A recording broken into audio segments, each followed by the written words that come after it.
කලබල වෙන්න එපා මේ මම මේකප් නැතුව.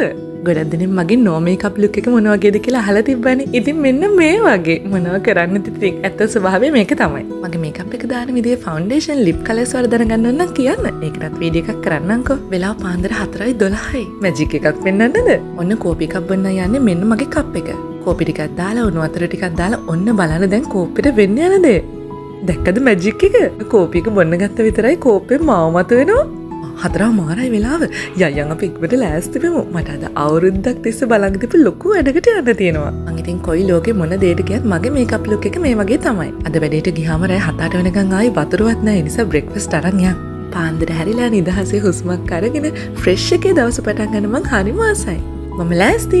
ඉතින් අපි ඉක්මනට යමු. මේ මලලන් අඳ මට නෙමේ විශේෂම කෙනෙක්ට.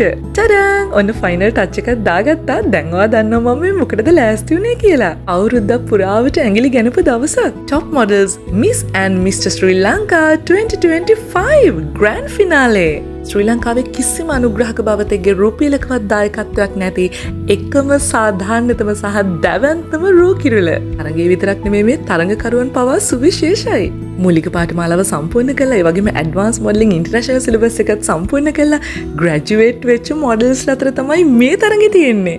ඕනෙම තරඟකරුවෙක්ට අයදුම් කරන්න පුළුවන් සතියෙන් දෙකෙන් ට්‍රේන් කරලා කරන තවත් එක්තරා බියුටි පැජන්ට් එකක් නන් නෙවෙයි මේක. සමහර දරුවෝ මාස ගණන් අවුරුදු ගණන් අද දවස වෙනුවෙන් පුහුණු වුණා. කෙනෙක්ට එක්කෙනෙක් දෙවෙනි නෑ. මෙතන ඉන්න හැමෝම Tamanට ආවෙන විදිහට ලස්සනයි. ඒ වගේම යාලා මාරම දක්ෂයි. මාරම පර්සනැලිටි එකක් හැමෝටම තියෙනවා. ජයග්‍රාහකයා එකපාර අපි තේරුවේ නැහැ. මාස ගණනාවක් පුරාවට අනු තරඟ වට 12ක් කරහා තමයි ඔවුන්ට ලකුණු ලබා දීම සිද්ධ කළේ. මතකයිද මම ඔයාලට හැමදාම එක දෙයක් කියනවා.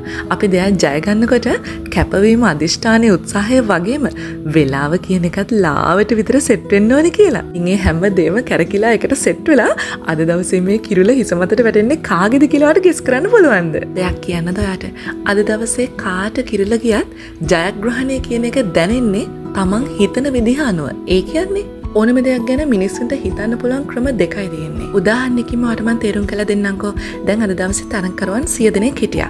එතකොට අපි හිතමු ඔයාද 20 වෙනියා වුණේ කියලා. කෙනෙක්ට ඒ ගැන මෙහෙම හිතන්න පුළුවන්. ෂා මට මං ගැන මාර ආඩම්බරයි. මම තරඟකරුවන් 100ක් අතරින් 20 වුණානේ. ඒ කියන්නේ මං 80 දෙනෙක්මම පරද්දලා. තවත් කෙනෙක්ට මෙහෙම හිතන්නත් පුළුවන්. අයියෝ මම 20 වෙනියානේ මට කිරුලක් හම්බුන්නේ නැහනේ 19 දෙනෙක්ම මාව පරද්දලානේ. කනේද?